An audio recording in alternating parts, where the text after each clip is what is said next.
চৰাইচুং বঁটা দিয়াৰ কাৰণে মোৰ হাবিত আহি পেলাই তেখেতসকল ধন্যবাদৰ পাত্ৰ।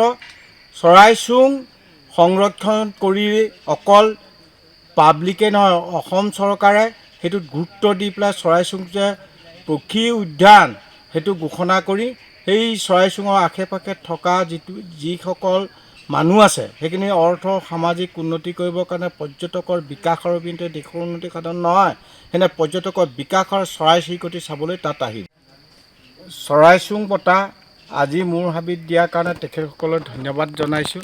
যিহেতু পৰিৱেশৰ মাজত দিছে আৰু তাৰ বাবে তেখেতসকলৰ মোক যিটো উৎসাহিত কৰিলে এই বঁটা দি পেলাই তেখেতলোকক ধন্যবাদৰ পাত্ৰ।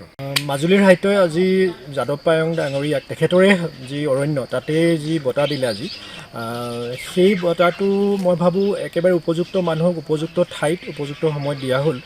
কাৰণ আমি দেখা পাওঁ যে কিছুমান আমি এনেকুৱা অডিটৰিয়ামত বা এনেকুৱা ঠাইত আমি বঁটাবোৰ দিওঁ য'ত সেই বঁটাটোৰ প্ৰাসংগিকতা নথকাৰ নিচিনা হয়গৈ।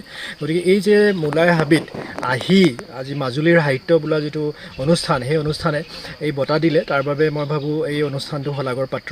আৰু যাদৱ পায়েং ডাঙৰীয়াতকৈ যোগ্য ব্যক্তি এই মুহূৰ্তত এই বঁটাটোৰ বাবে কোনো হ'ব নোৱাৰে। গতিকে মই সকলোকে অভিনন্দন জনাইছোঁ।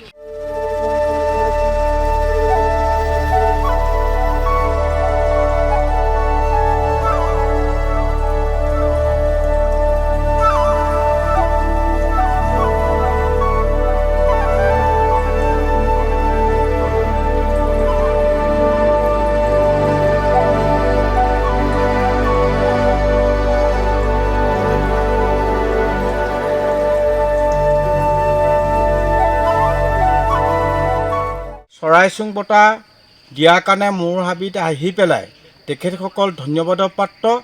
চৰাইচুং সংৰক্ষণ কৰি অকল পাব্লিকে নহয়, অসম চৰকাৰে সেইটোত গুৰুত্ব দি পেলাই চৰাইচুং যে পক্ষী উদ্যান সেইটো ঘোষণা কৰি সেই চৰাইচুঙৰ আশে পাশে থকা যিসকল মানুহ আছে সেইখিনি অৰ্থ সামাজিক উন্নতি কৰিবৰ কাৰণে পৰ্যটকৰ বিকাশৰ অবিহনে দেশৰ উন্নতি সাধন নহয়।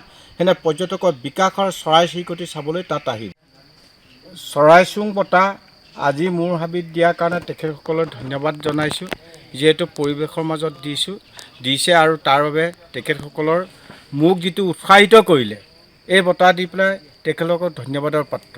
মাজুলীৰ সাহিত্যই আজি যাদৱ পায়েং ডাঙৰীয়াক তেখেতৰে যি অৰণ্য তাতে যি বঁটা দিলে আজি, সেই বঁটাটো মই ভাবোঁ একেবাৰে উপযুক্ত মানুহক উপযুক্ত ঠাইত উপযুক্ত সময়ত দিয়া হ'ল। কাৰণ আমি দেখা পাওঁ যে কিছুমান আমি এনেকুৱা অডিটৰিয়ামত বা এনেকুৱা ঠাইত আমি বঁটাবোৰ দিওঁ য'ত সেই বঁটাটোৰ প্ৰাসংগিকতা নথকাৰ নিচিনা হয়গৈ। গতিকে এই যে মোলাই হাবিত আহি আজি মাজুলীৰ সাহিত্য বোলা যিটো অনুষ্ঠান, সেই অনুষ্ঠানে এই বঁটা দিলে, তাৰ বাবে মই ভাবোঁ এই অনুষ্ঠানটো শলাগৰ পাত্ৰ। আৰু যাদৱ পায়েং ডাঙৰীয়াতকৈ যোগ্য ব্যক্তি এই মুহূৰ্তত এই বঁটাটোৰ বাবে কোনো হ'ব নোৱাৰে। গতিকে মই সকলোকে অভিনন্দন জনাইছোঁ।